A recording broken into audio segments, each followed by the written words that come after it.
Welcome to the Pink Phone Box. My name is James, and I'm a Doctor Who fan. My first memory, I believe, of Doctor Who is watching Planet of the Spiders, the last Jon Pertwee story, through a crack in the door. And my mum telling me not to watch it if it scared me so much, because it really did scare me so much. And me going, "No, don't turn it off," because I really, really, really wanted to watch and see what it was like to the end. I was 5 years old, and it just caught me like that. I do have sort of vague memories of the Green Death of the maggots. Of course, the maggots. That might have been from, I think there was a later repeat, sort of like a Christmas repeat. So that's entirely possible. It was that, which would have been just before the start of Jon Pertwee's last series. And I'm pretty sure I remember the dinosaurs from Invasion of the Dinosaurs, 1974. But it's very hazy.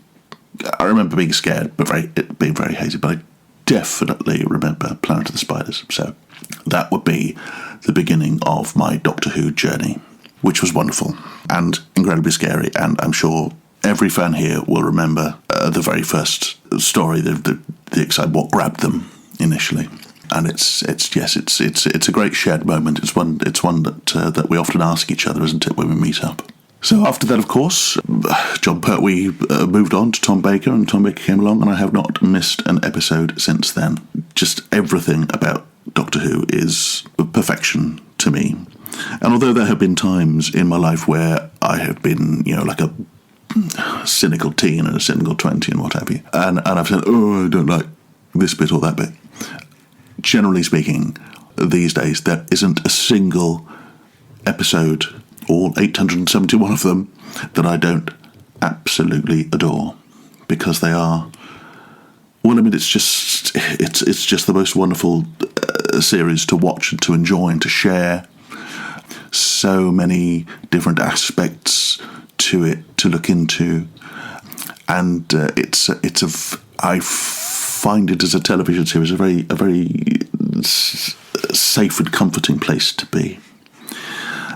So that is essentially where I'm coming from as far as Doctor Who is concerned. The change from Tom Baker to Peter Davison in 81, 82, that was around the time where I think I changed from being a kid who watched Doctor Who to being a fan of Doctor Who.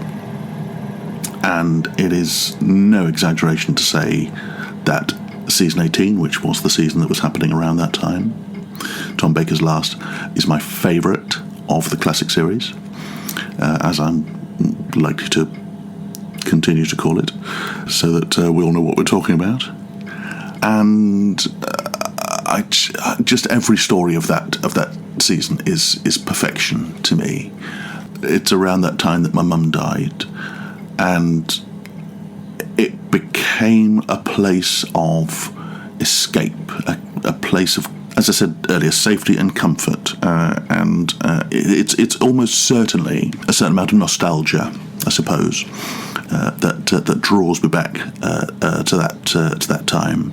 But there is, of course, also the fact that it's just brilliantly made, brilliantly written, and full of excitement and scares and entertainment and so on. Yeah, so obviously, watched Doctor Who throughout the 80s, loved it, of course. Peter Davison, Colin Baker, Sylvester McCoy, wonderful, wonderful people, and wonderful performances, and all the magnificent companions. It's a shame that if you weren't around that time, you won't realise that fandom became a little bit of a toxic place. And I was never really personally involved in any organised groups, not for any particular length of time. I tried joining a local group near me, and I don't know. I just think I was just very shy and awkward, and just couldn't get on with the various dynamics that there were. So I tended to steer clear of that sort of thing. There was a certain amount of unpleasantness in fanzines and things like that were around that made it quite unpleasant to be to read about Doctor Who. So I would tend to stick with the official books. Obviously, the Target novelisations were still coming out then in the 80s. Even more so, perhaps. I mean, they were absolutely throwing them out, and it was wonderful. And the annuals, the magazine, the fantastic Doctor Who magazine, which has been with me since 1979, and I've bought every single issue and every single special edition and summer and winter special, and I just love the magazine. It is wonderful, and an eternal presence in the landscape of Doctor Who. So yeah, I stuck with those and just kept away from fandom a lot. And of course, Doctor Who ended in 1989, which was a dreadful shame, really. But then after that, although the TV series has ended, we know there was still life there, and even there was the very brief high and then again terrible low of the TV movie happening and then nothing happening after the TV movie with Paul McGann in 1996. That was a terrible shame that it came to nothing. I think it could have been really interesting. But of course, all through this time, Virgin were publishing New Adventures, then BBC Books took on the New Adventures, and both lines had classic Doctor stories, so that was all excellent and marvellous. But I think there was generally a feeling that that's it for TV Doctor Who. Scream of the Shalka was a bit of fun, I thought. Why not try something new? No harm in that. Big Finish, of course, has been quite the torchbearer, which has been magnificent. And then it came back in the announcement in 2003, all of the news coming out in 2004. And the relaunch in 2005, well, I mean, that just changed my life forever. It was just magnificent, utterly magnificent. And it's just been upwards and upwards and upwards ever since. I loved Christopher Eccleston's brief, bright year as the Doctor. Well, I say year, 3 months as the Doctor. David Tennant completely owned that role for 4 or 5 years and was nothing short of extraordinary and so popular, which of course is why he's returning for the 60th anniversary, and that's absolutely fine.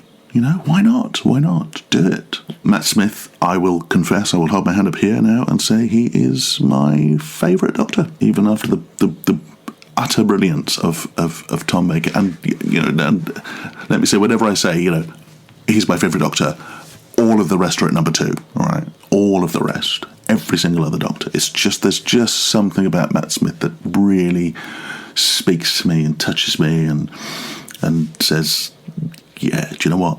I'm the Doctor, and I'm absolutely cool with that. And I hope I don't offend anyone by saying that.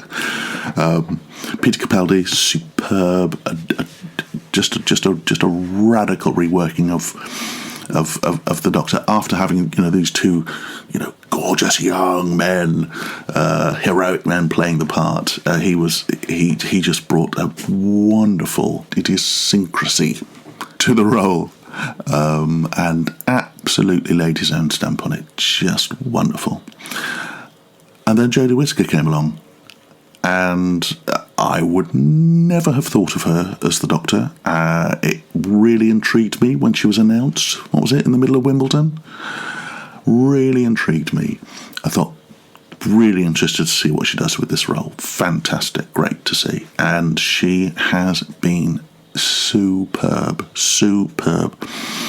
5 years, 31 episodes. A real shame she got a bit hamstrung by the pandemic, and wasn't able to make as many episodes as perhaps she ought to have done. But the ones that she did, Mike, I have loved, right up to and including The Power of the Doctor a couple of weeks ago, which just, I mean, there was so much to say about that, and just almost impossible to do it. But I absolutely loved it. So yeah, and I'm really looking forward to seeing what happens in the 60th anniversary, and I'm even more excited to see what happens with Ncuti Gatwa from series 14 onwards. Wonderful. So Doctor Who is incredibly healthy. It's ingrained in my life, and that is essentially what the Pink Phone Box is going to be about. If you're wondering, the Pink Phone Box comes from a 1988 story called The Happiness Patrol. It starred Sylvester McCoy as the Doctor, who landed on a planet where sadness was outlawed. If you didn't show the right, in quotes, emotions, then you were liable to be disappeared. And at one point in the story, and indeed for the rest of the story, the Happiness Patrol, a bunch of painted soldiers who go around, policing people's emotions. They paint the TARDIS a much happier colour than what they consider to be its dull blue, and they paint it a beautiful pink.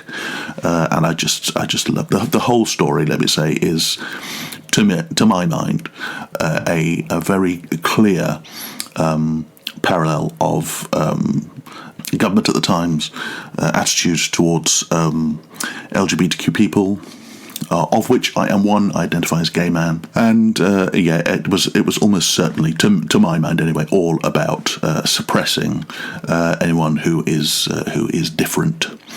So it really spoke to me, that story,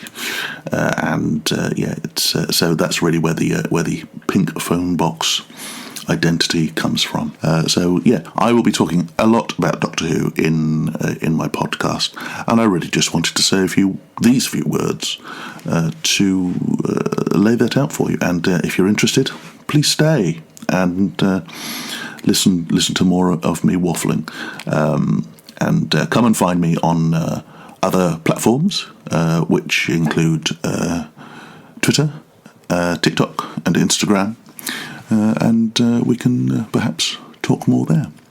Thank you very much for listening. This has been the Pink Phone Box, an introduction to, and come back again to see what else I should be talking about, which is likely to be about a bit more about my thoughts on the power of the Doctor, and also some books that I've received recently that I will be encouraging you to go out and find and buy if you possibly can. Thanks ever so.